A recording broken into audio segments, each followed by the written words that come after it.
하나님께서 오늘 우리에게 주시는 말씀 같이 보겠습니다. 신약성경 데살로니가전서 2장 9절 말씀부터 12절 말씀입니다. 데살로니가전서예요. 화면에 데살로니가전서입니다.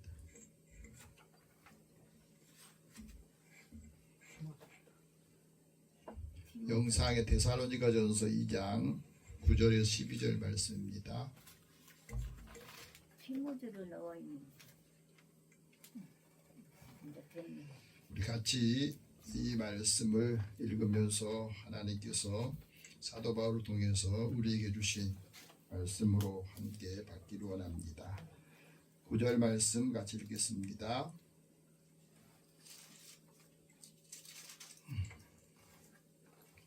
형제들아, 우리의 수고와 애쓴 것을 너희가 기억하리니 너희 아무에게도 폐해를 끼치지 아니하려고 밤낮으로 일하면서 너희에게 하나님의 복음을 전하였노라.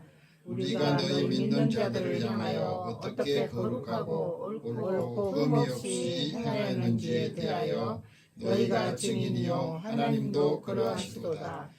너희도 아는 바와 같이 우리가 너희 각 사람에게 아버지가 자기 자녀에게 하듯 권면하고 위로하고 경계하노니 이는 너희를 부르사 자기 나라와 영광에 이르게 하시는 하나님께 합당하게 행하게 하려 함이라. 아멘. 우리 잠깐 기도하겠습니다. 하나님, 믿음의 자녀들이 살아가는 삶의 자녀, 또 가정에 하나님의 은총이, 또 믿음 안에서 살아가는 사람들을 축복하는 주의 자녀들에게 하나님의 놀라우신 은혜와 역사가 있기를 원합니다.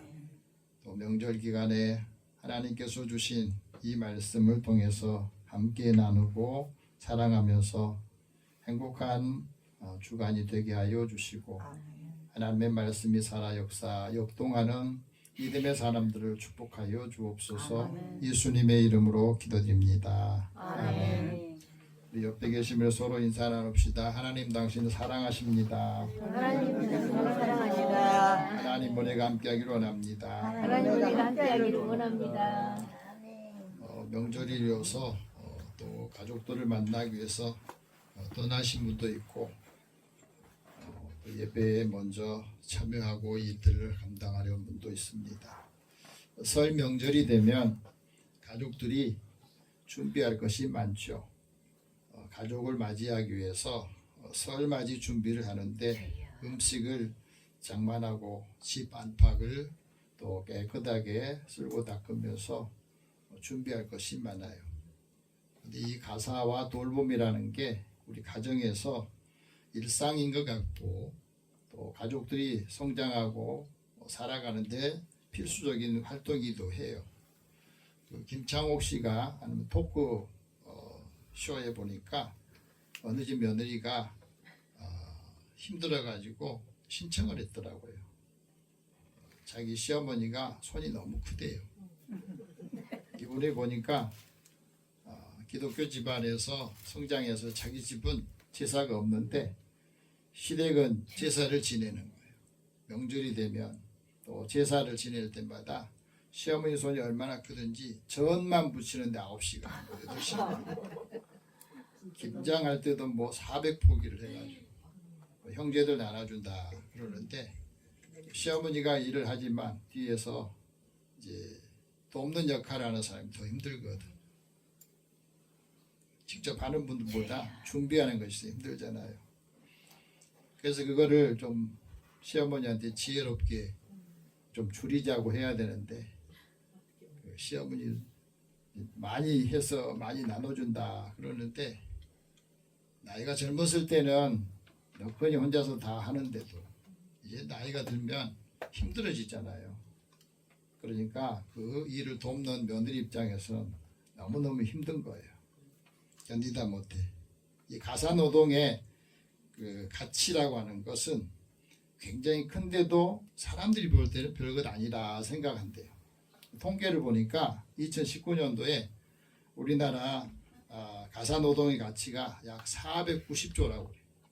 그 중에서 여성이 일 감당하는 가사, 음식 만들고 청소하고 아이돌 보는 노동의 가치가 356조고 남성은 134조로 여성이 2.6배가 더 높다.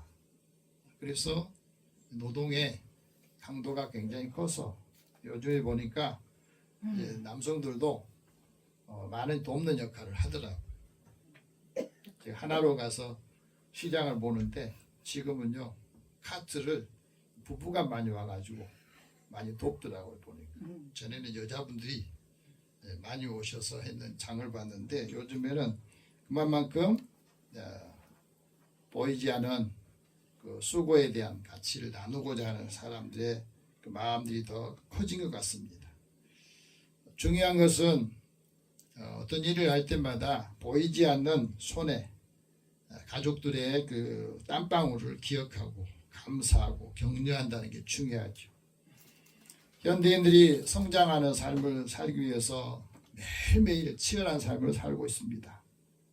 또 더 나은 삶을 위해서 꾸준히 자기 개발도 계속해서 하고 삶의 동기부여를 하기 위해서 그 동기를 부여하는 그 자극을 주기 위해서 좋은 글귀도 있고 또 명언도 도움이 많이 된다고 그럽니다. 우리 마음에 동기부여가 될 때에 어떤 일을 포기하려고 할 때도 그 짧은 말 한마디가 또 진실이 담긴 말 한마디가 그 사람들의 삶을 지속하게 하고 실천하게 하는 힘이 된다 그래요. 자기 효능감도 높이고 자존감도 높여주면서 명확한 목표의식을 되살리게 하는 역할을 한다. 우리가 일하다 보면 힘들면 포기하려고 하잖아요. 근데 포기하면 어제의 수고가 아깝다고 그래요. 지금까지 해왔는데 제가 너무 힘들어가지고 포기하려고 하면 어제까지 지금까지 했던 수고가 아깝다는 말이에요. 그래서 우리가 살아가면서 어제의 수고, 우리가 살아가면서 성공하는 것은 결국은 꾸준함과 인내가 필요한 거고 자기 개발의 핵심이 바로 꾸준하게 매일 1%씩 성장을 하는 것이라고 그래요. 작은 것이라도 지금 바로 시작하면 1년 후에는 많은 것이 달라진다 그러거든요. 벌써 2월달도 중순이 됐는데 45일을 보냈잖아요. 달라진 게 뭐가 있느냐. 새해가 되면 막연히 달라질 거라 생각이 아니라 우리의 마음이, 생각이, 행동이 변화가 돼야 삶이 변화가 된다 하는 겁니다. 우리가 행동이 작은 것이라도 그것을 변화가 되면 그 변화가 또 다른 동기를 만들고 동기가 다시 행동을 만들어 간다 그래요. 그래서 작은 일상의 에너지를 바꾸면 그것이 바로 나의 성장의 동력이 된다 그렇습니다. 고대 그리스의 철학자인 시인인 소포클레스가 이런 말을 합니다. 성공은 수고의 대가라는 것을 기억해라. 어떤 일이 성공하려면 그 일에 대해서 집중하고 열정을 다해서 수고해야 성공하게 된다 하는 말이에요. 그렇기 때문에 우리가 살아가면서 그 수고할 때는 헌신과 몰입이라고 하는 그것이 동반되는 고된 과정을 겪게 되는 겁니다. 그래서 이것을 함께 나눌 때에 올해 설을 맞이하는 우리 가족들에게도 서로에게 격려하고 위로가 되면서 수고와 애쓴 것을 격려하고 칭찬해 주면서 또 한 주간 여러분에게 하나님 은혜가 함께하기를 축복합니다. 오늘 사도 바울을 통해서 우리에게 말씀합니다. 하나님께 합당하게 행하라. 한번 따라해봅시다. 하나님께 합당하게 행하라. 합당하게 행하라. 합당하게 행동하는 것은 하나님께만 하는 게 아니라 사람들한테도 살아가면서 하나님께 합당하는 행동이 다른 사람에게는 사랑과 격려와 위로가 힘이 되는 그 삶을 살게 하면서 우리 믿음의 사람들이 믿지 않는 가족들에게도 본이 되고 삶의 지침이 되는 역할을 해줘야 된다는 거예요. 그래서 하나님의 은혜로 구원받은 믿음의 형제들이 기억해야 될 것은 우리가 복음을 받고 또 그것을 전하는 과정에서 수고하고 애쓴 것을 기억해 주는 거예요. 작은 것이라도 또 격려해 주고 칭찬해 주고 하는 역할이 필요하다 하고 말합니다. 믿음의 역사, 사랑의 수고를 기억해 주는 것, 그것을 표현해 주는 게 굉장히 중요합니다. 그래서 오늘 9절 말씀 다시 한번 같이 읽읍시다. 형제들아, 우리의 수고와 애쓴 것을 너희가 기억하리니 너희 아무에게도 폐를 끼치지 아니하려고 밤낮으로 일하면서 너희에게 하나님의 복음을 전하노라. 사도 바울이 복음을 전하면서 성도들한테 폐를 끼치지 않으려고 일해가면서 복음을 전했다는 거예요. 자비량 선교하고 자비량으로 복음을 전하는 역할을 했다 하는 말이잖아요. 그래서 중요한 것은 우리가 수고하고 애쓴 것, 그것을 성도들이 기억하는 겁니다. 여러분이 수고하고 애쓴 것을 가족들이 기억해 줄 때 몸은 피곤하지만 마음은 흐뭇하잖아요. 그래서 그 역할을 더 할 수가 있다고 하는 겁니다. 형제가 같이 연합하고 동거하는 것이 아름답다고 그랬는데 형제들도 같이 만나서 오랫동안 시간을 보내다 보면 거기서 불편해지는 마음이 생겨요.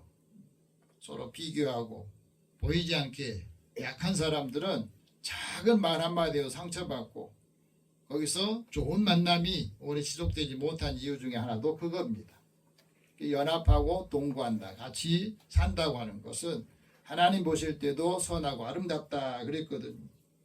그렇기 때문에 우리가 어떤 일을 할 때에도 서로 마음에 상처가 되거나 힘든 일이 원망 들을 만한 일을 하지 않아야 된다 하고 말하죠. 하나님께 예배 드릴 때도 마찬가지입니다. 예수님께서 그 말씀하세요. 너희가 예물을 두고 제단에 와서 하나님 앞에 예배 드리고 그 모든 것을 드리려고 하다가 한 주간 동안 또 이전에 내가 형제들에게 다른 사람들에게 원망 들을 만한 일이 있다면 그 생각난다면 예물을 제단 앞에 두고 먼저 가서 형제와 화목하고 화해하고 그 후에 와서 예물을 드리라 하고 말합니다. 사람과 관계가 중요하다는 거예요. 우리가 하나님께 예배 드리면서 난 하나님께 잘 드렸다고 그러는데 형제들 간의 관계, 마음에 불편한 감정이 생기면 그것이 온전하게 드려지는 예배가 될 수가 없고 또 사람들에게도 그것을 마음이 서로가 열리지 않으면 우리에게 영향을 줄 수 없다고 하는 거예요. 형제가 죄를 범하면 그 사람과 상대해서 다른 사람한테 그걸 다 공개하거나 다른 사람 앞에서 이야기하지 말고 그 사람과 관계 속에서 권고해서 그 형제를 얻으라 하는 말씀을 하거든요. 몇 번이나 용서하고 몇 번이나 받아줘야 되느냐, 한 7번 하면 됩니까? 하고 물었더니 예수님께서는 70번씩 7번이라도 해라. 다시 말하면 제한을 두지 말라는 거예요. 용서할 때는 제한 두지 말라. 이전에 용서했던 것을 다시 끄집어내서 다시 기분 나쁘다고 속상하다고 그걸 공격하거나 말하지 마라 하고 말한 거죠. 이게 바로 믿음의 사람들이, 은혜 받은 성도들이 해야 될 일이라는 거예요. 그래서 교회 공동체 안에서 일꾼을 뽑을 때는 성령과 지혜가 충만하여서 칭찬 듣는 사람을 뽑으라고 그랬거든요. 다른 형제들한테, 가족들한테도 예수 믿는 우리들이 칭찬 듣는 사람이 돼야 돼요. 그러면 조금 더 하고 또 우리 마음속에 좀 불편함이 있어도 그래서 빨리 지우고 역할을 감당하라는 거죠. 그래야 믿음의 사람들이 살아가는 모습이 우리보다 낫구나, 믿지 않는 우리보다 낫구나, 그게 마음으로 받아들여져야 마음을 열게 되고 예수를 믿게 된다 하고 말합니다. 그래서 형제를 사랑하고 서로 우애하고 존경하기를 서로 먼저 하라는 거예요. 먼저 하라는 거예요. 부지런하고 게으르지 말고 열심고 주를 섬기라. 소방 중에 즐거워하고 환난 중에도 참고 항상 기도하고 그것에 힘쓰고 성도들이 쓸 것을 공급해 주어라. 손님 대접하기를 힘쓰라 하는 말씀을 하십니다. 사도 바울과 실라, 디모데가 복음을 전하면서 복음의 수고를 했는데 그 수고를 기억한다는 게 중요하죠. 데살로니가 교회 성도들에게 주셨던 이 말씀 보면은 우리라고 하는 이 말은 세 사람을 말하거든요. 데살로니가 전서 1장 1절에 보면은 우리의 그 세 사람을 표현해요. 바울과 실루아노 디모데가 라는 말이에요. 복음을 전하면서 수고했던 것을 성도들이 기억하는 게 중요하죠. 나한테 복음을 전해주고 나한테 위로와 하나님의 말씀을 전해줬던 것을 기억하면 믿음이 흔들리지 않는 거예요. 여러분도 그렇잖아요. 저 사람에 대한 좋은 감정, 좋은 생각들을 내가 기억하면 좀 서운한 마음이 있어도 그것 때문에 그 마음의 감정이 상하지 않는 거예요. 이전에 나한테 이렇게 해줬는데. 그러면서 서운한 감정을 누그러뜨릴 수가 있는 거예요. 믿음의 역사와 사랑의 수고를 기억하는 사람이 감사하는 거죠. 가족들에게도 감사하고 즐거워하는 시간을 만들어 갈 수가 있습니다. 그래서 우리가 손으로 하는 모든 수고를 할 때 하나님께서 복을 주시고 그것으로 해서 가족들이 즐거워하는 것을 하나님이 원하세요. 하나님 앞에 즐거워하는 것. 그 삶을 함께 나누는 그 시간이 될 수 있기를 바랍니다. 하나님께 주신 선물은 먹고 마시고 수고함으로 즐거움을 누리는 것이 하나님이 주신 선물이라는 거예요. 전도서 기자는 그것을 알았다는 거죠. 두 사람이 협력해서 수고하고 좋은 상을 얻기를 원하고 하나님께서 주신 그 몫을 복이라고 여기는 사람들은 그것을 함께 나누는 그 삶을 살게 된다 하는 말씀을 합니다. 그래서 우리에게 하나님이 주신 것들을 함께 나눠주는 기간이 될 수 있기를 바랍니다. 수고해서 즐거워하는 거 이게 하나님의 선물이야. 믿음을 하나님이 우리에게 주셨는데 믿지 않은 가족들에게도 우리가 받은 선물을 나눠줄 수 있어야 돼요. 복음을 위해서 애쓰는 것이 뭐냐? 하나님께서 인생들에게 노고 수고하고 애쓰는 것을 하나님께서 주셨는데 그것을 다 보셨다고 말합니다. 모르는 것 같지만 하나님이 다 보고 계시고 어느 순간에 그걸 다 드러내게 하셔요. 그러면서 그 수고를 따라 하나님께서 아름답게 하신 겁니다. 하나님께서 모든 것을 지으셨지만은 때를 따라 아름답게 하셨다고 그러거든요. 그래서 하나님의 때가 되면 우리의 수고와 또 사랑의 모든 일들을 다 드러내게 하시거든요. 왜? 우리에게는 영혼을 사모하는 마음을 하나님이 주셨기 때문에. 영혼을 사모하는 마음을 갖는다는 것은 항상 생명의 경계를 들을 수 있다고 하는 거예요. 우리가 살아가면서 생명의 경계를 듣는 귀를 가진 사람이 지혜로운 사람이라 그러거든요. 매일매일 우리는 생명의 경계 그 속에 살고 있어요. 지금도 많은 분들이 귀성 길에 오르는데 그게 좋은 시간을 보내기 위해서 가는데 생명의 경계에서 목숨을 잃은 사람도 많고 또 사고로 인해서 어려운 경우는 그런 사람도 있어요. 나는 잘 가는데 다른 사람이 잘못해가지고 어려움을 겪는 경우도 많이 있거든요. 우리가 살아가면서 그렇습니다. 그래서 하나님이 주신 선물을 알고 우리가 감사하면서 믿음의 가족들을 맞이할 수 있는 또 여러 가족들을 맞이할 수 있는 믿음의 사람 되기를 바랍니다. 우리가 살아가면서 힘쓰고 애쓴 거 그것이 그 땀이 수고가 열매를 맺어야 되잖아요. 예수님께서 기도하실 때에 수고의 그 땀이 기도의 그 땀이 핏방울처럼 그렇게 떨어지는 것을 보았다 하는 말하거든요. 여러분 기도하실 때 내가 열심히 기도하는 그 기도 그 땀이 땀을 흘릴 정도로 기도해 보셨습니까? 예수님은 우리를 위해서 땀을 흘려서 기도하시는데 그 땀이 핏방울 같았다. 항상 우리는 그 마음을 가져야 돼. 내가 형제들을 위해서 기도하는데 내가 전심을 다해서 기도하는 그 수고가 그 땀이 마치 핏방울처럼 그런 열정을 가지고 긍휼히 여기는 마음으로 감당할 때 하나님께서 그 사람을 통해 사람을 바꾸시는 역할을 한다 하는 말입니다. 사도 바울도 복음을 전하면서 여러 번 수고하고 애쓰고 때로는 잠도 못 자고 굶주리고 목마른 상태에서 춥고 배고픈 그런 모든 과정을 경험하면서 그것을 믿음의 사람들에게 그걸 공유를 한 겁니다. 그러면서도 내가 수고하고 애써 주야로 일하는 것은 아무에게도 폐해를 끼치지 않으려고 했다. 이것도 사람 때로는 마음의 갈등이 생기면 이것도 공격의 대상이 되기도 했습니다.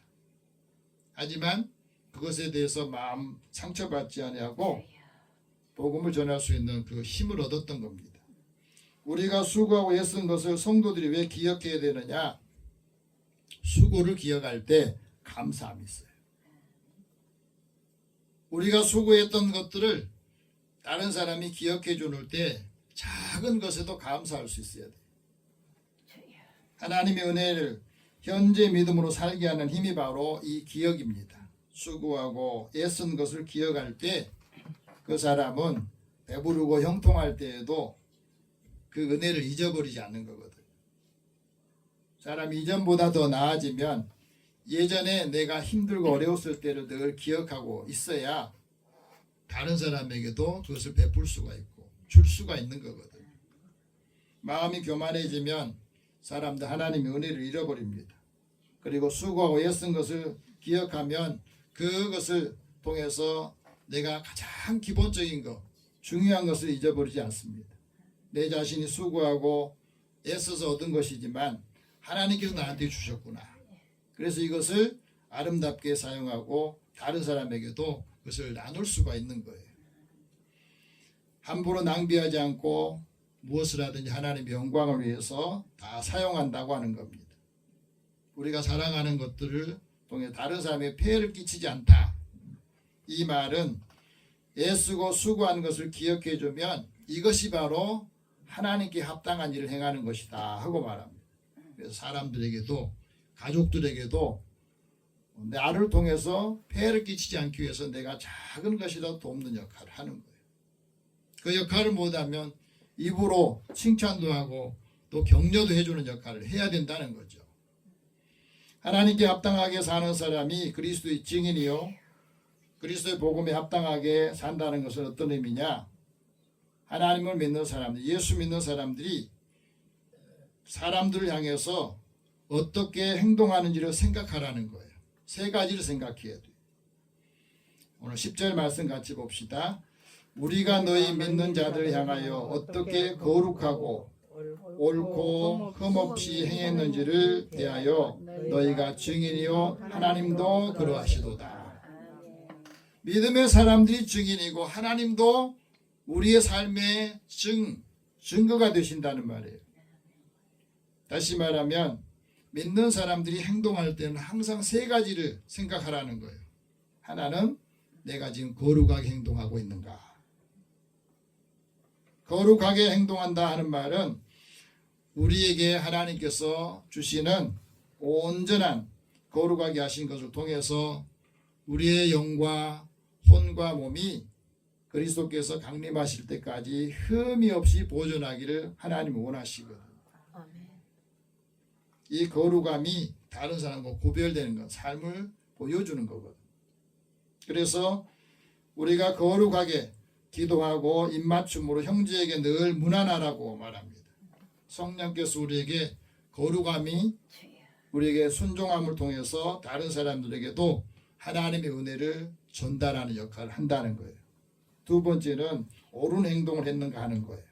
지혜 있는 사람은 항상 스스로 옳은 행동을 하고 옳은 것을 선택하는 겁니다. 무엇이 선한가 하는 것을 알아보는 거예요. 그래서 하나님 앞에 옳게 행하는 사람이 하나님께 영광을 돌리고 영화롭게 한다. 그래서 그 행위를 옳게 하는 자에게 하나님께서 구원을 보이신다 하고 말합니다. 내가 올바른 행동, 올바른 말이 다른 사람에게 하나님의 구원에 이르게 하는 역할을 한다 하는 것이 중요한 거죠. 그래서 자녀들이 주 안에서 순종하는 것도 옳다고 말했어요. 형제들이 서로 간에 동거하고 연합하는 것이 옳다는 거예요. 세 번째는 흠없이 행동했는가 하는 겁니다. 우리가 마음에 자신을 책망할 것이 없으면 하나님 앞에서도 책망할 것이 없고 담대함을 얻는다는 거죠. 그래서 무엇이든지 구하는 바를 담대하게 얻고 그 그것을 함께 나누면서 하나님이 주시는 기뻐하시는 일을 이렇게 행동으로 나누라 하는 말합니다. 우리가 하나님의 말씀을 들으면서도 또 성경을 읽으면서도 많이 읽는 게 중요한 것. 근데 더 중요한 것은 성경을 어떻게 읽느냐 하는 게 중요해요. 미국의 메릴랜드 장로교회에서 30년 동안 목회를 하셨던 유진 피터슨 목사님이 성경을 읽으면서 우리들이 어떻게 읽어야 되는가 하는 것에 대한 이 책을 냈는데, 이 책을 먹으라 하는 말이에요. 어떻게 책을 먹습니까? 이 말은 성경을 우리가 어떻게 읽어야 되느냐 하는 것을 말씀하고 있어요. 한 번은 그 손주가 글을 모르는데 책을 딱 읽으면서 읽겠다고 책을 갖고 막 이렇게 보더라는 거예요. 할머니가 볼 때는 글도 모르는 녀석이 책을 갖고 읽는다고 그러니까 한편으로는 대견하기도 하고 한편으로는 저게 어떻게 읽으려나 하는 마음이 들었답니다. 우습기도 하고. 그런데 그 모습을 보면서 이런 생각이 들더래요. 예수 믿는 사람도 성경을 읽으면서 성경을 들고 읽는다는데 이 손주가 하는 거다 거의 비슷하구나 그런 마음이 들더래요.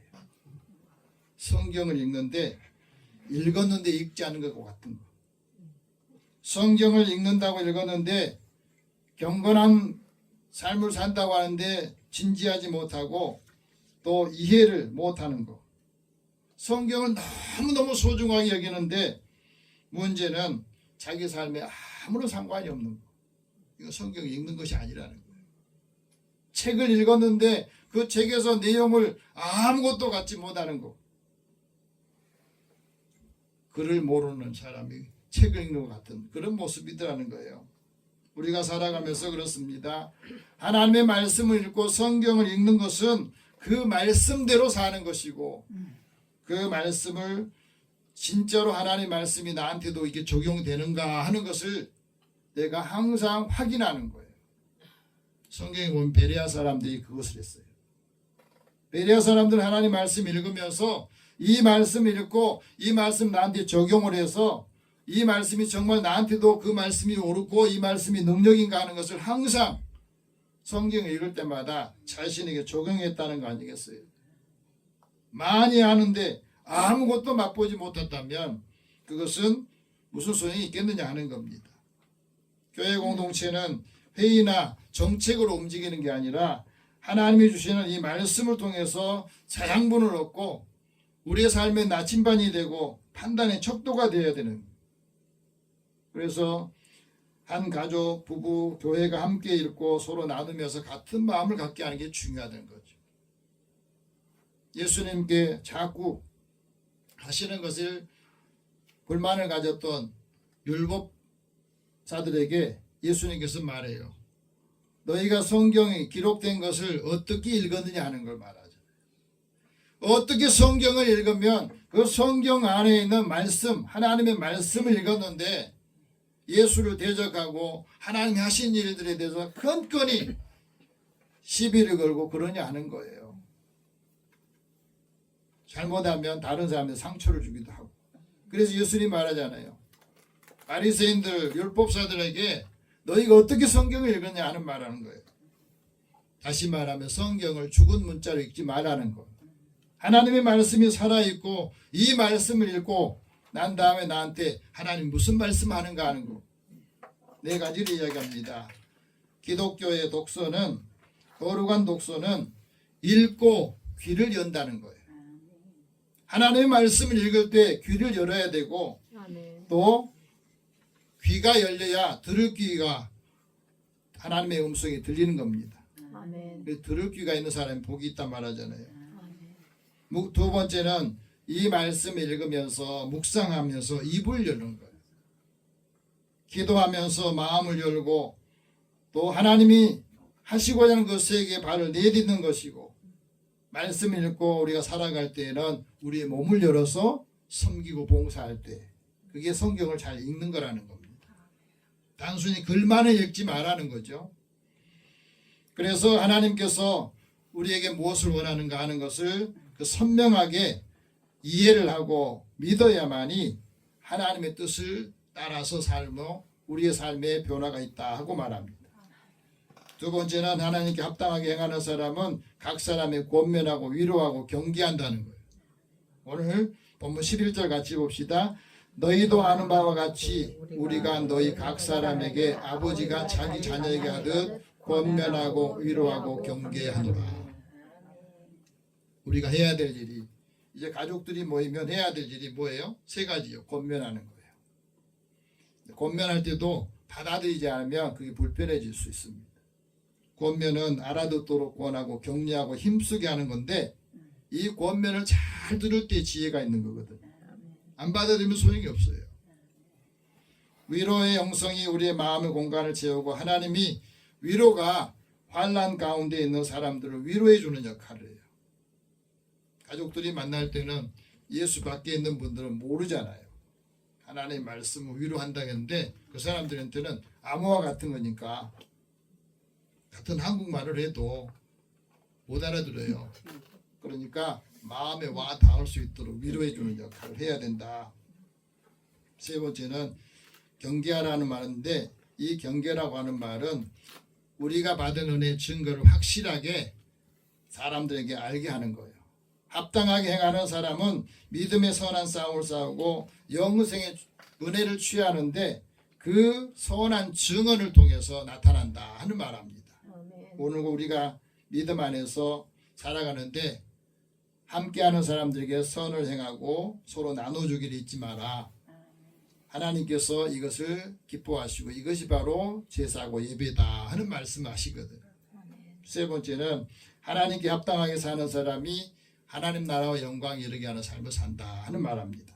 12절 같이 봅시다. 이는 너희를 부르사 자기 나라와 영광에 이르게 하시는 하나님께 합당하게 행하는 하려 함이라. 하나님 나라가 이 땅에 임하는 것은 심령이 가난해야 된대요.